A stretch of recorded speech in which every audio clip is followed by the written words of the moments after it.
नमस्कार। आज अपन कक्षा चतुर्थी के पर्यावरण अध्ययन के अंदर पाठ 5वां पढ़ने वाले हैं, जिसका शीर्षक है फूल ही फूल। फूलों के बारे में अपन पढ़ने वाले हैं। इसमें अधिगम बिंदु है फूलों से बातचीत। खुशी नाम की कोई एक बहन है जो अपने पिताजी के साथ फूलों के बगीचे में घूमने जाती है, गुलाब बाग के अंदर। तो खुशी ने सोचा कि क्यों ना आज फूलों वाली ही फ्रॉक पहनी जाए, और फूलों वाली फ्रॉक पहन करके अपने पिताजी के साथ बगीचे में घूमने के लिए जाती हैं। तो वहाँ पर उसको बहुत सारे रंग बिरंगे फूल देखने को मिलते हैं, और फूलों को देख करके उसकी खुशी का ठिकाना नहीं रहता है। वो बहुत खुश हो जाती हैं। तो रंग बिरंगे फूलों के साथ वो बातचीत करने लगती है, और सबसे पहले वो दौड़ती हुई गुलाब के फूल के पास जाती हैं और कहती हैं गुलाब के फूल से कि तुम कौन हो। तो गुलाब का फूल कहता है कि मैं गुलाब हूँ, मेरा रंग गुलाबी है, मेरी खुशबू जो है उससे भरपूर है, और मेरी पंखुड़ियों से इत्र गुलकंद बनता है। खाने के जो काम आता है गुलकंद, और सुगंधित जो इत्र हैं वो इत्र बनता है। तितली, भंवरे, मधुमक्खियाँ, कीट पतंगे जो होते हैं वो मेरा रस चूस करके और उससे अपना पेट भरते हैं, भोजन करते हैं। जितने भी कीट पतंगे, मधुमक्खी, तितलियाँ ये हैं, वो इनके फूलों के, गुलाब के रस और अलग अलग प्रकार के जो फूल होते हैं उनके रसों से अपना भोजन बनाते हैं, भोजन करते हैं। और फिर खुशी ने वहाँ गुलाब से बातचीत कर रही थी कि वहाँ तितली देखी, और वो फिर तितली के पीछे पीछे भागने लगी, तितली के साथ खेलने में लग गई। तितली के साथ भागते भागते वो पीले रंग के फूल के पास जाकर के रुक गई और उससे पूछा कि तुम कौन हो। तो पीले रंग का जो फूल था वो सूरजमुखी का था। उसने कहा कि मैं सूरजमुखी हूँ। जैसे जैसे सूरज आसमान में आगे बढ़ता है, मेरी जो डाली है वो उसकी ओर मुड़ती जाती है, और मेरा मुख है वो सूरज की ओर चलता है। सूरजमुखी फूल की ये विशेषता है कि जिस दिशा में सूरज जैसे जैसे ऊपर की ओर चढ़ता है, और जिस दिशा में उस सूरजमुखी फूल जो है उसका मुंह उस तरफ मुड़ जाता है। फिर पीले रंग का फूल कहने लगा कि मेरे कीट पतंगों से जो हैं वो पेट भरते हैं। जो कीट पतंगे हैं, ये जो गुलाब ने कहा कि तितलियाँ जो हैं पेट भरती है, इसी तरह कीट पतंगे और ये सूरजमुखी के रस से भी पेट भरते हैं। और सूरजमुखी ने कहा कि मेरे बीजों से तेल निकलता है, तेल जो है वो मेरे बीजों से निकलता है। फिर खुशी ने कहा कि अरे वाह, तुम कितने सुंदर हो, तुम सूर्य के साथ साथ मुड़ते हो। और खुशी ने कहा कि अच्छा, सूरजमुखी में आगे जाकर और फूलों से बात करती हूँ। और वो आगे बढ़ गई। आगे बढ़ते हुए वो पानी में फूल देखती हैं और कहती हैं कि ये पानी में कितने फूल, सुंदर फूल तैर रहे हैं, फूल ही फूल। तो वहाँ पर उस फूल ने कहा कि मैं कमल का फूल हूँ, पानी में खिलता हूँ, मेरे पत्ते बहुत बड़े बड़े हैं, और मेरे डंठल और पुष्पांशन से सब्जी बनती है, बहुत अच्छी सब्जी बनती है। खाने के जो बहुत अच्छा स्वादिष्ट उससे सब्जी बनाई जाती है। फिर उसने कहा, खुशी ने, कि अच्छा अच्छा, तुम वही हो, मेरे स्कूल में मैंने आपको देखा है, जिस पे विद्या की देवी, विद्या देवी सरस्वती माँ विराजमान है। तो कमल के फूल ने कहा कि हाँ हाँ, मैं वही कमल का फूल हूँ जिस पर माँ सरस्वती विराजमान हैं। फिर वो कमल का फूल मुस्कुरा देता है। तो फूलों के बारे में बातचीत कर रही थी, तो उससे बातचीत करते हुए इन्होंने 3 फूलों से बातचीत की वहाँ बगीचे में, तितली के साथ खेलते हुए, गुलाब, सूरजमुखी और कमल। जो आप अलग अलग प्रकार के फूल देख सकते हैं। मैं आपको फूलों के बारे में बता रहा हूँ। जैसे ये कमल का फूल है, आप इसको अच्छी तरह से देख सकते हैं। फिर ये गुलाब का फूल है, ये गुलाब है, ये कमल है, और ये ऊपर जो है वो ये सूरजमुखी का फूल है, पीले रंग का, जो भगवान सूर्य जो है जैसे जैसे ऊपर चढ़ता है उनकी ओर इसका मुंह हो जाता है। तो ये सूरजमुखी है, ये गुलाब है, कमल है, ऐसे अलग अलग प्रकार के और भी फल हैं, ये फूल हैं। जो फूलों के बारे में हम सबको ध्यान में होना चाहिए, और आप सब ने देखे भी होंगे, अलग अलग प्रकार के मौसम के अनुसार अलग अलग प्रकार के फूल खिलते हैं। अभी बारिश का मौसम आने वाला है, और वर्षा ऋतु में अलग अलग प्रकार के फूल आपको खिले हुए देखने को मिलेंगे। फिर कह रहा है कि गुलाबी रंग के 2 फूलों के नाम बताने हैं आपको, इसके अंदर प्रश्न बनेंगे। तो गुलाबी रंग के 2 फूल होंगे, एक गुलाब होगा, एक लिली होगा।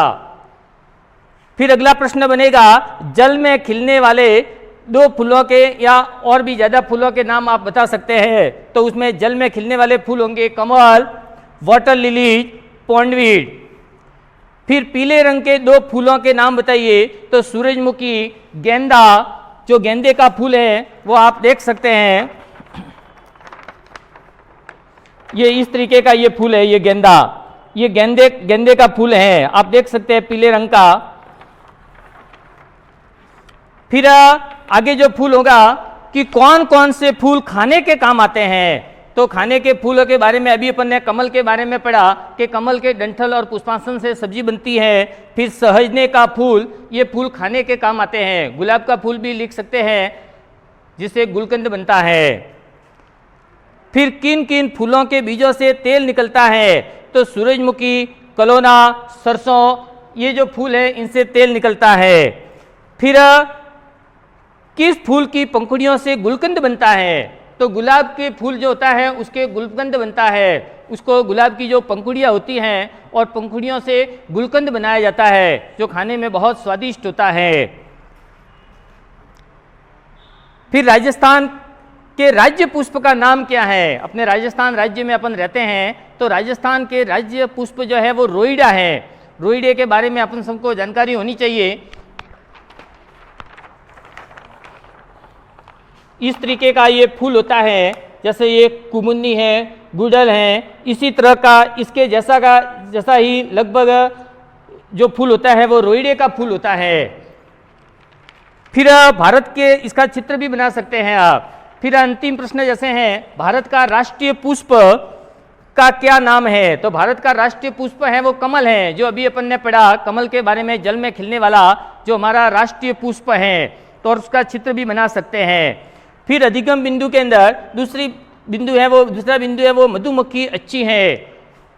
खुशी आगे बढ़ रही थी, तभी एक मधुमक्खी ने उसके पास आकर कहा कि तुम तितली के साथ ही खेल रही हो, मेरे साथ भी खेलो ना। तो खुशी ने कहा कि भन भन की आवाज़ करने वाली या गुंजन करने वाली तुम कौन हो। खुशी ने मुस्कुराते हुए उससे पूछा, तो उसने कहा कि मैं मधुमक्खी हूँ, मैं शहद बनाती हूँ। फूलों का रस है वो सूस करके मेरे पेट के अंदर एक छोटी सी थैली बनी हुई है, उसमें उस रस को इकट्ठा करती हूँ और फिर उस रस को पतला शहद बनता है और जो खाने बने होते हैं सत्ते में उसमें ले जा करके उसको उड़ेल देते हैं और उसको गाढ़ा बनाने के लिए अपने पंखों से हवा करते हैं। इस प्रकार मधुमक्खी ने कहा कि हम शहद बनाते हैं, हमें शहद के खानों को भरने में कई महीने लग जाते हैं। 1-2 मधुमक्खियाँ नहीं, बहुत सारी मधुमक्खियाँ मिल करके ये काम करती हैं, ऐसा मधुमक्खी ने कहा। तो खुशी ने कहा कि अरे वाह मधुमक्खी बहन, तुम हो जो बहुत मीठा शहद बनाती हो, तुम बहुत अच्छी हो। फिर इसके अंदर भी प्रश्न बनता है कि अगर फूल नहीं होते तो कीट पतंगों के जीवन पर क्या प्रभाव पड़ता। तो अभी अपन ने पढ़ा कि गुलाब के फूल ने भी कहा, सूरजमुखी ने भी कहा कि मेरे फूलों का ये रस चूसते हैं कीट पतंगे, मधुमक्खी, तितली जो है। तो कीट पतंगे जो फूल नहीं होते तो कीट पतंगे हैं वो भूखे रह करके मर जाते, उनको भोजन नहीं मिल पाता, भोजन की समस्या हो जाती और भूखे रह करके मर जाते। फिर आपने अपने आसपास मधुमक्खियों का सत्ता भी देखा होगा। खुशी ने कहा कि हाँ, हमारे विद्यालय के पास में ही एक बरगद का पेड़ है, उस बरगद के पेड़ पर बहुत बड़ा मधुमक्खियाँ आपका सत्ता बना हुआ है, वहाँ मैंने देखा है। फिर अगला अधिगम बिंदु आता है, कहाँ कहाँ पर फूल। तो इतने में खुशी के पापा ने आवाज़ लगाई कि बेटा तुम घर पर चलो। खुशी अपने पापा के साथ वापस लौट रही थी कि एक क्यारी में जड़े हुए फूल को देख करके रुक गई और उस फूल को उठाकर पापा से कहने लगी कि पापा इस फूल को किसने तोड़ा है। तो पापा ने कहा कि बेटा ये किसी ने नहीं तोड़ा है, ये फूल अपने आप जड़ गया है। फूलों का जो जीवन होता है वो बहुत ज़रा नाजुक होता है, पुराने फूल जड़ते हैं और उनके स्थान पर नए फूल खिलते हैं। तो खुशी ने कहा हाँ पिताजी, मंदिर के बाहर मालकिन साची हैं, वो इन फूलों से माला बनाती है, वो इन फूलों को बेचती हैं। पापा फूलों की दुनिया कितनी सुंदर है। खुशी कहने लगी मेरी फ्रॉक पर भी फूल हैं, पर्दों पर, दीवारों पर, सब जगह फूल के चित्र बने हुए हैं। ऐसी ही बातें करते करते खुशी घर पर पहुंच गई। फिर प्रश्न बनता है कि आपने किन किन वस्तुओं पर फूलों के चित्र देखे हैं। तो आपने बहुत सारी वस्तुएं हो सकती हैं, चाय के कप हो सकते हैं, घर के अंदर लगने वाले खिड़की दीवारों पर पर्दे हो सकते हैं, अलग अलग प्रकार के रुमाल हो सकते हैं, फिर अलग अलग जो भी प्रकार के कपड़े होते हैं, दीवारें होती हैं, तो उनके ऊपर वॉलपेपर हैं, साड़ियाँ हैं, ये अलग अलग प्रकार पर फूलों की डिजाइन देखने को मिलती हैं अपन को।